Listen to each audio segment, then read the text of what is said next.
we do appreciate this. I have to announce a few disclosures. The work that we have developed in my laboratory, there are patents that are pending on it, as well as an exclusive license to the technology to a startup company that I have called Ocular Therapy. The outline of my presentation today is taking us from looking at human diseases, understanding the biology of those diseases, bringing in genetics to fully and completely understand the biological mechanisms behind human disease, and then trying to intervene and develop a therapy that can mitigate the disease pathophysiology. And in doing this, the approach we've taken is to include the selection of very specific nanomaterials that will allow us to develop and deliver drugs more effectively to ultimately result in an improved clinical outcome. So the disease that I'm going to be talking about today is glaucoma. And glaucoma is a highly prevalent disease. It is worldwide, it is the #1 cause of irreversible blindness. As I said, it's highly prevalent, and not just in the US, but around the world. And specifically by 2050, it is predicted that over 6 million Americans will have glaucoma, and worldwide, excuse me, the prevalence will include over 110 million affected individuals. And glaucoma results in the slow loss of your visual field, such that with time, a patient will develop tunnel vision similar to this. And because it happens so slowly, patients often don't understand or realize that they're losing their vision until it's too late. Glaucoma is a multifactorial disease. There are several known risk factors that influence the development and progression of the disease, only some of which are modifiable. Primary risk factors are intraocular pressure, both an elevated intraocular pressure as well as large fluctuations in pressure within the eye throughout the day. Other risk factors are age and genetics, and of course, those are not modifiable. So our focus thus far has been on the modifiable risk factors. And just to take you through a little bit about what intraocular pressure is and how it is managed and what its purpose is, I'm going to take you through this cartoon here. So what we're showing is a cross-section through the human eye. And in this box up here is what's expanded in the larger cartoon. The front part of the eye is completely avascular, and it needs to be so that rays of light coming into the eye so that we would interpret, starting the whole visual transduction cascade. If there were blood vessels there, rays of light would bend and we wouldn't get a clear image that is focused on the retina in the back of the eye. So the eye is developed in a blood substitute, if you will, called aqueous humor. Aqueous humor is formed here by this structure called the ciliary body. That aqueous humor flows through the front part of the eye, through the pupil, and exits over here in what's called the angle of the eye. And any imbalance between the production and the outflow of aqueous humor is going to modulate or change intraocular pressure. And whenever the production of aqueous humor is above that, leaving the eye, you're going to have an increase in intraocular pressure. Over the years, there have been multiple genome-wide association studies that have been conducted to try to understand the genetics involved in glaucoma, and then hopefully downstream at some point there would be an intervention that may be based on some of those genetic findings. And to date, there have been well over 2,000 studies on GWAS studies on glaucoma in humans around the world, and over 16,000 single nucleotide polymorphisms, or SNPs, have been identified. But the simple fact that we have identified some loci and, if we're lucky, some genes, that's only the first step in developing or getting a full grasp of what is causing glaucoma, and which will then allow to develop therapies for it. So although we have this tremendous amount of information, we still don't have any effective treatments that are individualized, going toward precision medicine. So the approach that we've taken to sort of jumpstart this effort is to introduce preclinical models to help us in our quest for identifying pathophysiologies, identifying therapies, testing therapies, and developing them into viable products that could eventually be used in the clinics to actually treat glaucoma patients. So the approach we've taken is using a systems genetics methodology to identify a novel gene modulator of intraocular pressure. And this was started with a bidirectional translation of genetic studies.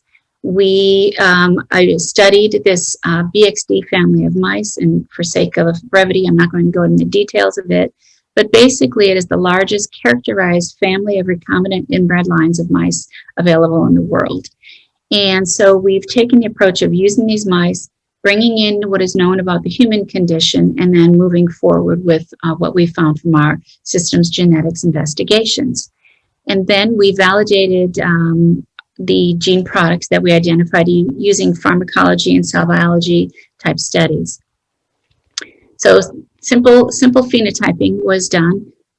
We measured the intraocular pressure of 6,000 to 7,000 mice of different age groups from the various BXD strains. And what we plot here is the average intraocular pressure in millimeters of mercury versus the BXD strain. There have been no interventions done on these mice. It was just how they naturally are. And what we can see very easily is that intraocular pressure varies considerably depending on the strain. Some mice have intraocular pressures a little bit lower than 10 millimeters of mercury, and others are as high as 20 millimeters of mercury. And it is this variability that allows us to do what's called mapping of this trait to identify a locus in the genome that is modulating intraocular pressure in these mice.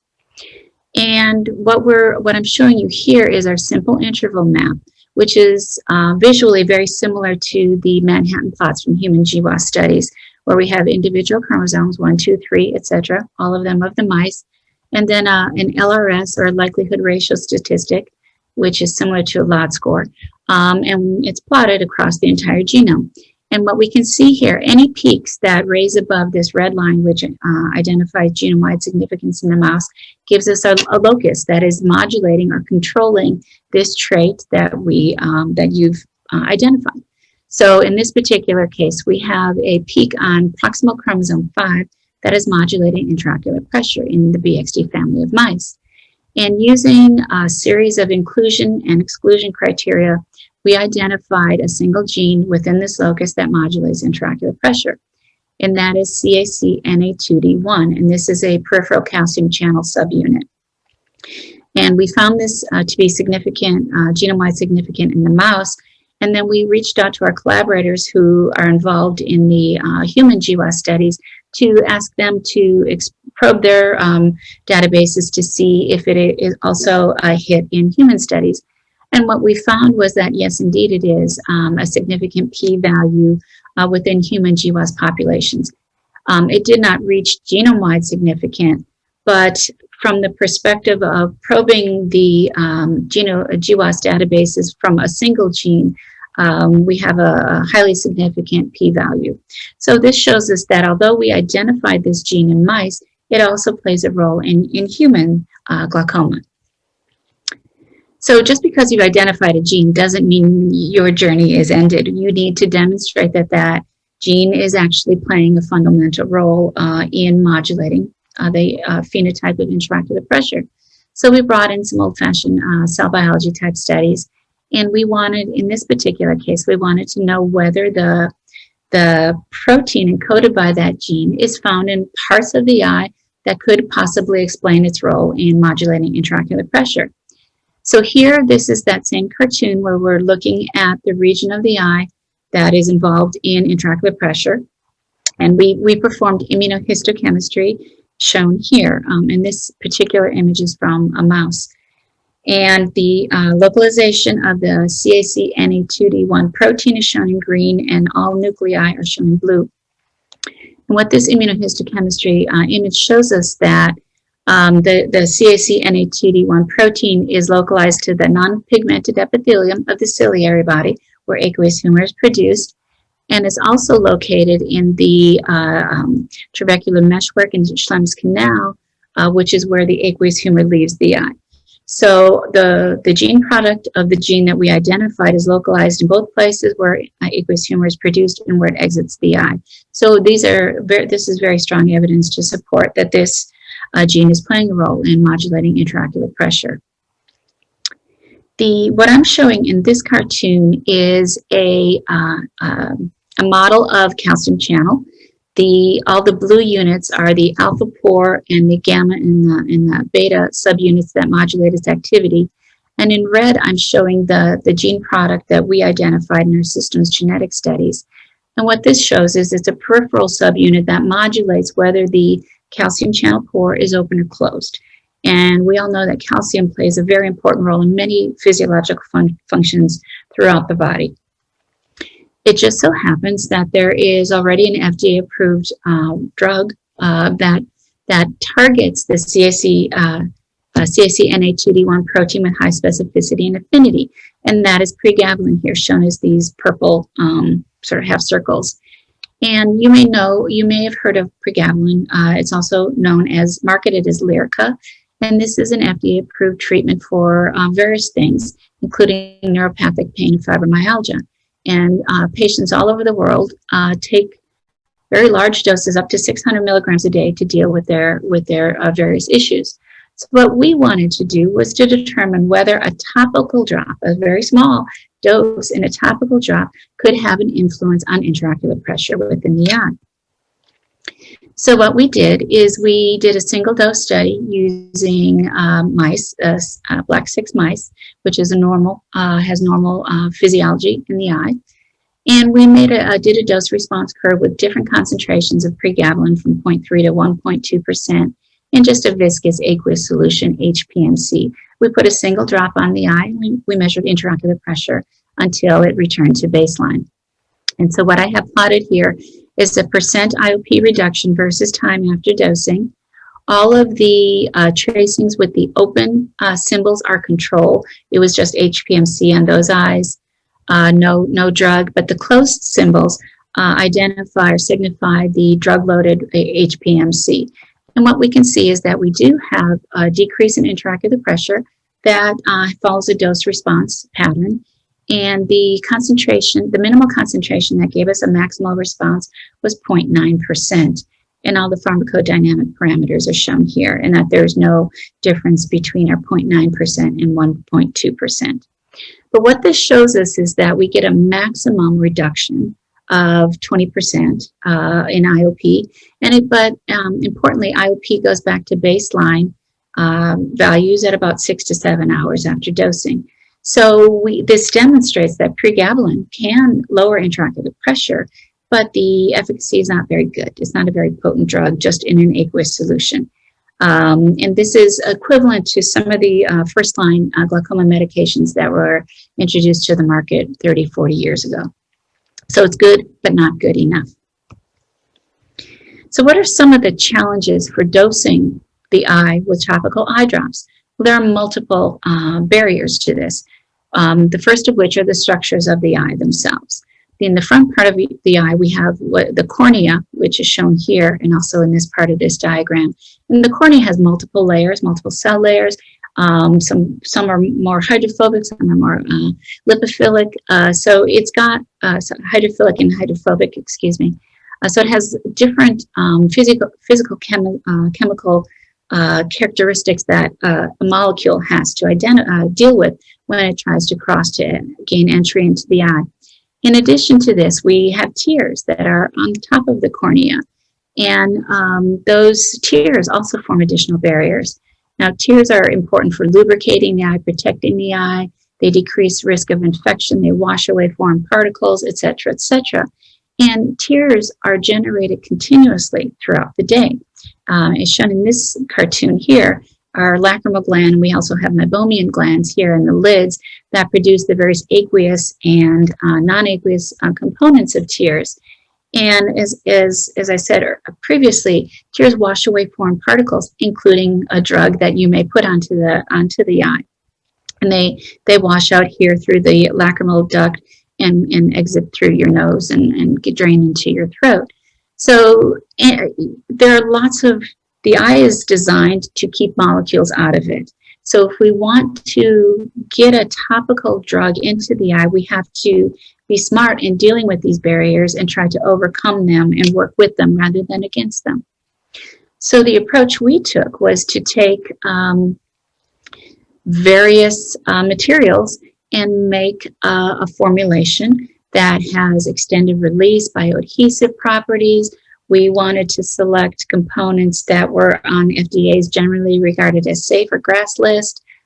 We wanted to stick within concentrations that have been shown to be safe and non-irritating to the eye, plus dealing with pregabalin as an aqueous solution or an aqueous drug.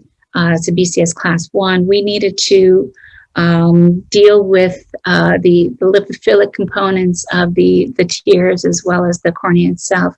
And so the approach we took was to make a multi-layer microemulsion of a water and oil and water microemulsion.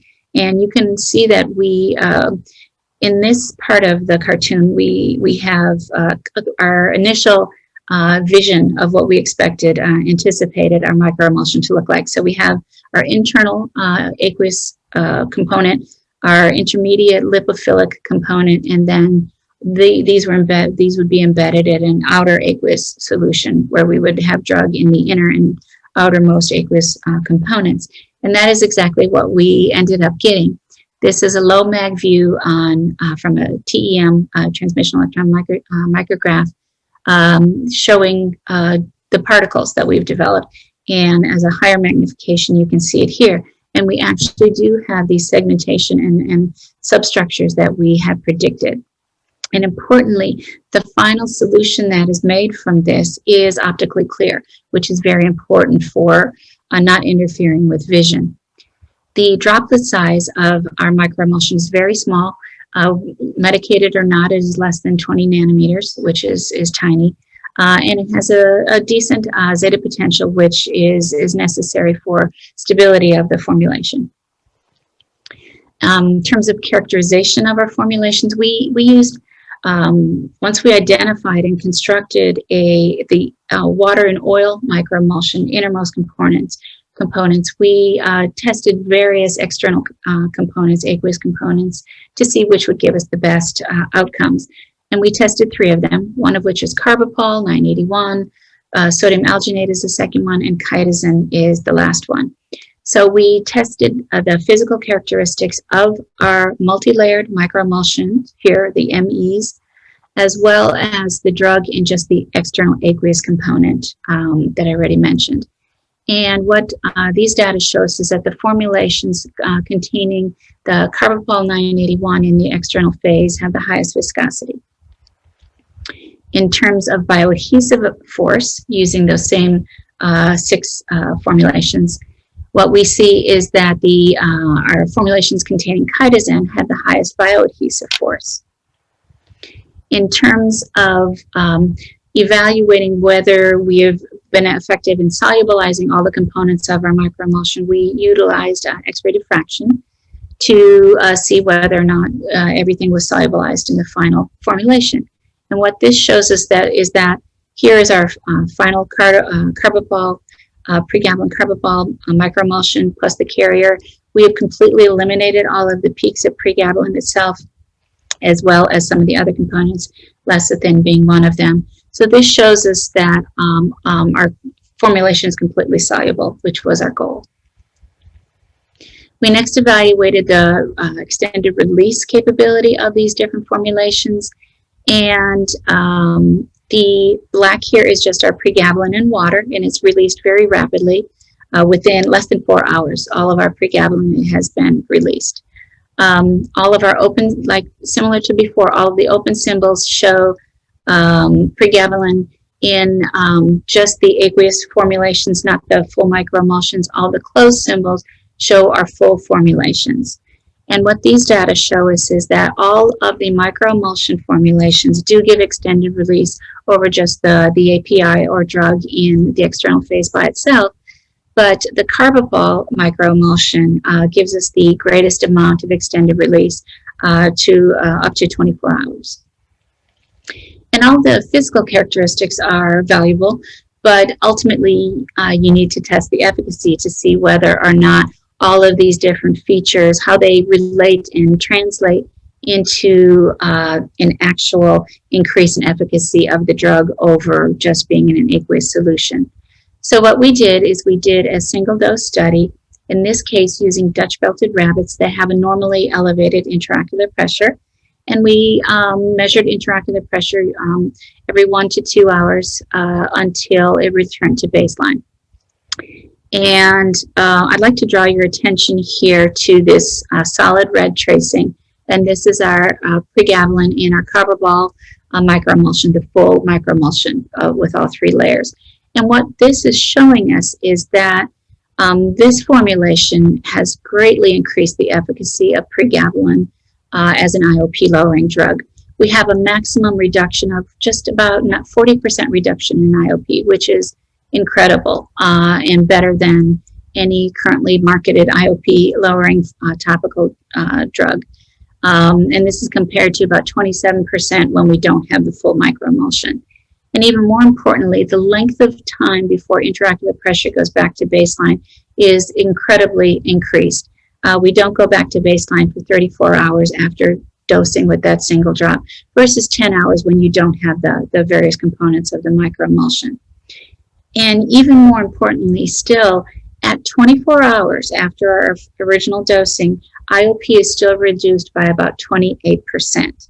So if one envisions using this as a once daily drop for lowering intraocular pressure, you can see that, you know, if you put another drop when you have, you're still at 28% IOP reduction, that IOP is never going to go back to that elevated baseline. And if you remember early on from my talk, some of the primary risk factors for developing vision loss in glaucoma is not only an elevated IOP, but large fluctuations in intraocular pressure. So our formulation has addressed both of those major concerns and reduced both of those impact factors, or risk factors. To determine whether there's any tachyphylaxis or lack of effect of efficacy with multiple dosings, we did a single daily dosing for 60 days, again in Dutch belted rabbits. The black tracings are the blank microemulsion, and this shows just the daily changes, diurnal changes in intraocular pressure, which are well known. The orange tracing is the rabbit eyes that were given medicated microemulsion, which had the pregabalin in it. So we started out here at about 22 millimeters of mercury. After our first dose, we were in the normal physiological range for intraocular pressure, somewhere around 14.5 or so millimeters of mercury. And during this entire 60 days, we never even approached the elevated baseline intraocular pressure, which is, again, very, very important. So what this shows us is that this could be used as a once daily IOP-lowering topical medication. In addition to being efficacious, a formulation needs to be safe and well tolerated. And so what I'm showing you are the slit lamp exams where we look into the eyes of live rabbits after they were dosing. We're looking for cloudiness of the cornea or any cells or flare or anything that could possibly indicate an inflammatory response within the eye of the rabbits. And there was completely no response. They looked completely normal. Then we also did pathophysiology of the corneas of these rabbits. And these are from the medicated eyes and these are from the blank eyes. And you can see that there's absolutely no difference. So what this tells us is that our pregabalin formulation is very well tolerated by the eye. So in summary, in following up on our discovery of a novel IOP-lowering API, pregabalin, we've engineered a novel topical formulation that extends corneal contact time, which allows more drug to enter the eye per dose. This translates into a longer period of IOP reduction that supports a once daily dosing regimen. After the first dose, IOP never even comes near the elevated IOP baseline, and IOP fluctuations are completely eliminated. We've also demonstrated that our formulation is safe and well tolerated by the eye, and we're currently undergoing additional studies to move this technology forward toward commercialization. I would like to thank everyone who's been involved with these studies from the very beginning, all the wonderful people who've worked with me in my laboratory, all of my collaborators, both on my UT HSC campus, as well as Harvard, and the C members of our C-level officers of ocular therapy, and of course all of our funding agencies that have supported this work over the years. So thank you very much for your attention, and